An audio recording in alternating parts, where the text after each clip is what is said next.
Tentu kata-kata durhaka ini punya makna banyak. Punya makna banyak. Durhaka itu bisa perkataan yang tidak baik, bisa tatapan mata yang tajam, bisa perilaku yang kasar, ya. Bisa tidak mengikuti apa yang diinstruksikan, masuk semua dalam kata-kata durhaka. Karena lawan durhaka adalah bakti. Bakti itu di atasnya ketaatan, ya. Berbakti itu melakukan semua apapun yang diinginkan oleh seseorang. Misal kita orang tua kita, apapun yang mereka inginkan selama tidak melanggar agama, walaupun kita mengorbankan diri kita sendiri, itu bakti. Lain dengan ketaatan, beda. Orang pegawai di kantor, dia bisa taat sama atasannya sebatas waktu, misalnya dia hanya jam kerja 8 jam. Kalau dia sudah pulang ke rumahnya, sudah tidak ada lagi instruksi yang harus dipatuhi dari seorang pimpinan. Sudah keluar dari jam kerjanya, dia boleh diperintah lagi besok di tempat kerjanya, gitu kan. Tapi kalau bakti berbeda. Berbakti ini artinya betul-betul dia tidak kenal waktu, tidak kenal tempat, walaupun dia harus mengorbankan dirinya. Makanya digunakan istilah berbakti kepada kedua orang tua.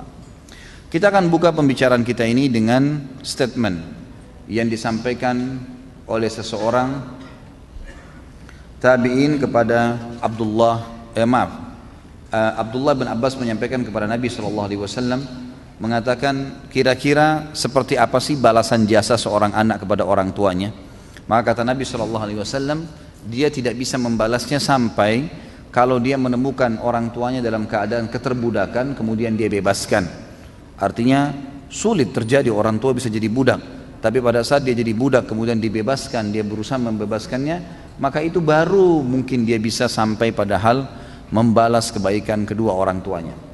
Ulama sepakat semua ahli sunnah wal jamaah, tidak ada khilaf di antara mereka tentang wajibnya bakti dengan orang tua, walaupun orang tuanya itu dasarnya tidak berbuat baik dengan si anak. Karena tidak ada perbuatan buruk dibalas dengan perbuatan buruk, karena semua perbuatan buruk akan dibalas oleh Allah Subhanahu wa taala dengan ancaman, dengan hukuman. Jadi jangan sampai karena orang tua kita dulu tidak ngurus, ibu kita membuang kita misalnya, atau ayah kita tidak memberikan nafkah, meninggalkan begitu saja, maka pada saat si anak ini misal dibesarkan oleh seseorang, kemudian dia bertemu dengan orang tuanya setelah itu, tetap saja walaupun dibuang dari kecil, dia tidak gugur darinya hukum bakti. Walaupun orang tuanya itu jahat, walaupun dia temui orang tuanya itu pemabuk, ibunya pezina, tetap saja dia harus berbakti. Jadi tidak gugur hukum bakti. Apalagi kalau dasarnya orang tuanya mengurusi dari kecil, ini lebih luar biasa lagi. Ini lebih luar biasa lagi. Seseorang datang kepada Hasan Basri rahimahullah lalu berkata, saya memiliki seorang ayah. Ayah saya sudah sangat tua, terbaring di ranjang, stroke, satu badan semua nggak bisa bergerak. Sampai akhirnya, buang air besar, buang air kecil di atas ranjangnya, dan saya menampung dengan kedua telapak tangan saya kencingnya, buang air besarnya. Kemudian saya mencuci tangan saya tanpa merasa jijik sedikit pun. Saya sudah melakukan itu selama 10 tahun. Pertanyaannya, apakah saya sudah membalas jasa ayah saya? Maka jawaban Hasan rahimahullah, belum sama sekali. Sama sekali belum. Lalu kata orang itu, saya bersihkan kotoran ayah saya, tidak merasa jijik setiap hari selama 10 tahun. Lalu anda bilang saya belum membalas kebaikan ayah saya? Kata Hasan Basri, belum. Karena dulu waktu kamu masih kecil, kalau ayahmu membersihkan kotoranmu, dia berharap dan terus berdoa kepada Allah agar kamu menjadi tokoh masyarakat, menjadi orang yang sukses. Kalau kamu sekarang melakukannya, kamu hanya melakukannya karena merasa itu adalah sebuah perintah, dan akhirnya kamu berharap kapan dia meninggal dan berhenti tugasmu itu. Berbeda niat antara orang tua dengan anak. Orang tua memiliki rasa sayang yang luar biasa kepada anaknya dan tidak bisa dibandingkan dengan sayang anak kepada orang tuanya. Orang tua kalau marah dengan anaknya, marahnya karena sayang. Tapi kalau anak marah dengan orang tua, bisa saja karena haknya atau karena keinginannya belum dipenuhi, bukan justru karena orang tuanya salah. Seperti itulah kurang lebih. Dan berapa banyak kasus-kasus orang yang menjadikan orang tuanya sebagai pintu surga. Ingat teman-teman sekalian, seorang ulama salaf pernah berkata waktu ayahnya meninggal, ibunya meninggal dunia, maka dia menangis. Seorang alim ulama, lalu ditanya, kenapa anda menangis? Bukankah orang itu tidak boleh nangis terisak-isak seperti ini pada saat ada orang yang meninggal? Dia bilang, saya bukan menangis karena orang tua saya ini, ya, karena diahnya secara pribadi, bukan karena diahnya. Karena selama dia hidup saya berbakti alhamdulillah. Tapi saya menangis karena dengan matinya ibu saya berarti setengah pintu surga sudah tertutup buat saya. Tinggal ayah saya satu ini dan ini saya harus jaga dan ini setengah pintunya. Dan betapa ruginya orang yang sudah meninggal kedua orang tuanya sementara mereka tidak berbakti padanya.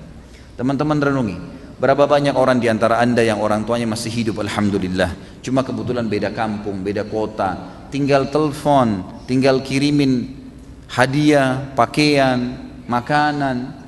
Tidak ada susahnya. Tapi subhanallah kita tidak lakukan. Kita lakukan kepada teman-teman kita malah. Kita lakukan kepada orang-orang yang kita senangi, yang mungkin tetangga, mungkin sahabat dekat, mungkin orang-orang ini hanya sekedar memberikan peluang-peluang kecil dari urusan dunia, dan kita lupakan kepada orang tua kita. Ini satu hal yang luar biasa yang harus kita perbaiki. Seorang anak muda di Jeddah sempat tervonis di pengadilan, akan divonis di pengadilan karena banyak indikasi bukti-bukti kalau dia berbuat salah, padahal dia terzalimi. Maka dia menelpon kepada seorang syekh yang saya kebetulan dengar ceramahnya disampaikan tentang kisah ini. Dia bilang, saya pun telepon syekh dan saya berkata, syekh saya 1 jam lagi ini akan divonis di penjara 10 tahun.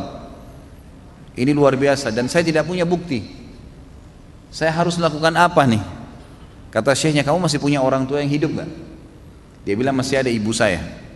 Kalau ayah saya sudah meninggal. Dia bilang, sekarang kamu mumpung masih ada waktu 1 jam, keluar dari pengadilan itu, dikasih kesempatan keluar, kemudian cari rumah makan yang terbaik yang kamu lewatin, belikan makanan yang terbaik, bawa ke rumah ibumu dan ajak makan siang ibumu. Kata anak muda itu, syekh saya sedang akan divonis di penjara, mana ada waktu saya duduk makan dengan ibu saya. Dia bilang, coba lakukan, niatkan murni, tulus karena ingin bakti dengan orang tua. Maka anak muda ini pun melakukannya. Setengah jam kemudian kata syekhnya, dia telepon saya sambil bersyukur kepada Allah, alhamdulillah syekh, jazakallahu khair, semoga Allah balas anda dengan kebaikan. Saya baru ditelepon oleh pengadilan kalau saya tidak jadi divonis dan ternyata ada orang lain ya yang melaporkan orang yang telah menuduh saya ini dengan kejahatan dan banyak buktinya ternyata terbongkar semua, dia berdusta. Setengah jam saja. Kata syekhnya, kira-kira menurut kamu apa sebabnya? Dia bilang, syekh demi Allah, semenjak saya masuk ke rumah ibu saya dan saya bawakan makanan, ibu saya sambil menangis gembira karena saya berikan makanan. Kemudian dia bilang, mendoakan saya, nak semoga urusanmu mudah. Padahal ibu saya nggak tahu masalah saya. Semua urusan mudah, semoga kau panjang umur, semua kau begini. Selama setengah jam saya didoain terus sama ibu saya. Dan saya merasa doa ibu saya lah yang membuat akhirnya saya selamat. Kata syekhnya, begitulah orang berbakti dengan orang tua. Jangan disia-siakan teman-teman sekalian. Antum ini di Jakarta banyak perantau. Luar biasa, begitu sudah mulai punya penghasilan, mulai punya motor, mulai punya mobil, yang dipikirin hanya istrinya, atau perempuan mungkin akhwat hanya memikirkan suaminya, orang tuanya di kampung dilupain. Oh gampang, orang tua saya kan tidak pernah nuntut apa-apa. Emang orang tua nggak bakal nuntut. Orang tua yang baik itu tidak akan pernah mau nuntut, walaupun mungkin mereka nggak punya makanan di kampung sana, mereka nggak bakal telepon anaknya, nggak mau susahin. Tapi kitanya harus bisa pengertian. Ada syekh juga, seorang syekh di Jeddah, ini mungkin saya pernah ceritakan kisahnya, saya reviewkan kembali. Beliau lagi khutbah Jumat dan kebetulan cuplikannya ada di HP saya, dikirim, sangat luar biasa, suaranya Masya Allah bagus sekali kalau dia mengaji, sampai masjidnya itu selalu penuh gara-gara suaranya. Dan memang dia juga kalau ceramah Masya Allah bagus. Banyak cuplikan ceramah dia, diantaranya dia cerita, dia bilang, saya lagi sholat, kemudian di rakaat kedua Jumat tiba-tiba ada keributan di tengah-tengah saf di masjid. Habis selesai salam saya lalu tanya, ada apa? Pakai mic. Mereka mengatakan, syekh ada satu orang tadi jatuh di sujud di rakaat kedua, di sujud pertama di rakaat kedua. Kata syekhnya, baik, berikan dia nafas, jangan didesak, dan bawa ke rumah sakit terdekat cepat. Lalu kemudian orang-orang pun membawa ke rumah sakit. Lalu dokter mengatakan orang ini sudah meninggal kurang lebih ya setengah jam yang lalu, tepatnya pada saat dia lagi sujud tadi. Maka syekh ini mengatakan, saya pun kagum, orang ini mati di hari Jumat lagi sujud, gitu kan? Mati hari Jumat ini ada hadis sahih menjelaskan kalau dia akan selamat dari fitnah kubur, gitu kan? Nggak ditanya lagi oleh malaikat siapa Tuhanmu, siapa nabimu, apa kitabmu, nggak ada fitnah kubur. Dan juga dia meninggal dalam keadaan sujud. Orang tahu ini adalah husnul khatimah, kebaikan insya Allah, gitu kan? Maka syekh ini mengatakan, saya tanya adiknya yang datang jemput jenazah kakaknya, dia bilang, ini kakak kamu datang khusus ke masjid saya karena mau ikut sholat dengan saya, dan saya merasa saya juga harus menghormati dia, izinkan saya memandikan, kata syekhnya. Kata adiknya, silahkan ya, karena ini laki-laki, Maka dikatakan silahkan. Maka syekhnya pun memandikan. Kata syekhnya di malam azza, di malam takziah pertama, saya lalu mengatakan, saya ingin tanya setelah menyambut tamu segala yang datang, dia tanya sama adiknya, apa sih perbuatan kakak kamu ini sampai Allah tutup dengan kebaikan seperti ini? Kata adiknya, Syekh, kami punya seorang ibu yang tua. Kami punya seorang ibu yang tua. Kami sudah meninggal dan ibu kami ini kami selalu berbakti, semua kami anaknya 6 orang berbakti semua. Tapi kakak saya ini punya ciri khas tersendiri. Dia kalau datang, selalu dia yang paling pertama datang ke rumah ibu kami. Selalu kalau kami datang, kami temukan sudah ada. Kemudian dia yang selalu menyisirkan rambutnya, dia selalu yang menyiapkan samponya, sabunnya, bajunya ditata rapi. Padahal laki-laki, diurus semua. Ibu itu padahal ibu ini tinggal serumah sendiri, anak-anaknya sudah rumah tangga juga. Tapi tiap hari mereka lakukan itu. Dan kami selalu didahului oleh dia. Sampai hal kecil, sampo dan sabun pun selalu dibelikan sama dia. Dari hal-hal kecil, sisirnya patah sedikit dibelikan yang baru. Selalu rambutnya disisirkan, pakaiannya dirapikan, dia urus benar. Kata syekhnya, pantas Allah tutup dia dengan kebaikan. Pantas Allah tutup dia dengan kebaikan. Teman-teman, jangan sia-siakan waktu. Kalau orang tua masih hidup bakti, sedangkan sudah meninggal saja, kita masih bisa berbakti dengan mereka, dengan mendoakan, dengan bersedekah buat mereka, dengan haji dan umrah. Ya, kita lakukan apa yang disunnahkan oleh Nabi SAW, ya kan?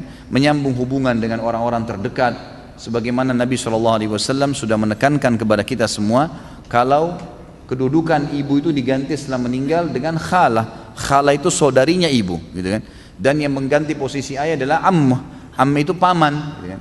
Jadi ulama coba memberikan tingkatannya. Orang yang paling layak dibakti setelah orang tua kita meninggal adalah saudarinya ibu, yang dikenal dengan khala. Ini bersamaan derajatnya dengan saudara laki-lakinya ayah. Kemudian datang setelahnya saudara laki-laki ibu bersamaan dengan saudari perempuan ayah. Jadi ini level-level yang semestinya harus kita jaga. Sesuai dengan sabda Nabi SAW, al-khalatu bimanzilatil khala itu saudarinya ibu, seperti posisinya ibu itu sendiri.